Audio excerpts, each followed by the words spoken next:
Want to know what happens to your hand cast stones if you add too much water to the mix before you pour them? Let's go find out.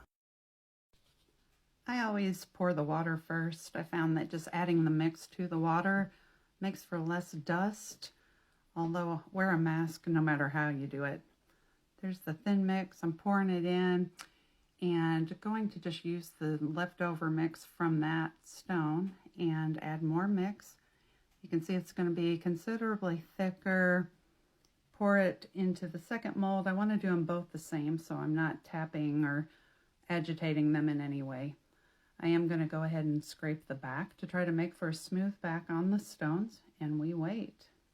And here are the finished stones. This is the thick mix. You can see it's got a nice back on it, nice and smooth, nice rim there to set it down on the table. The stone is smooth. Right here, there are a few little air bubbles that wouldn't be there had we tapped it, but those will be easy to fill with some mix and sand out. You can see immediately this thinner mix, all of the water that has risen to the top just pours off. The back is now pretty much a mess. The scraping across the back didn't matter at all because with all the water there, it totally messed up the back, and it's going to look terrible even after you sand it. You see the air bubbles there on the front of the stone.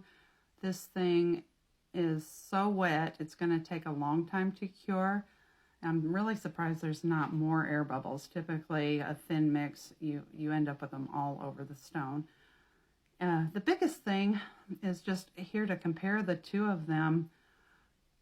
At a glance, you can already see how different they are, but right here, look at the difference in the size of these stones.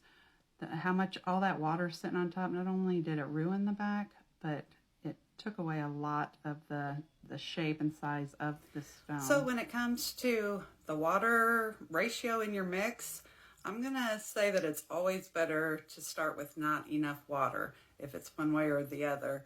Typically there's directions on the mix, but if for some reason you don't have those, start with less. You can always add more water to get it to the consistency you want. It's a lot easier to do that than to add too much water to begin with, because it's pretty deceiving. It looks like you're going to need more water and then it really thins out. So start with less. If you add too much water, you can always add more mix, but you're going to need a lot of molds to use the mix that you'll add that quickly before it forms. So that's it. Thanks. See ya.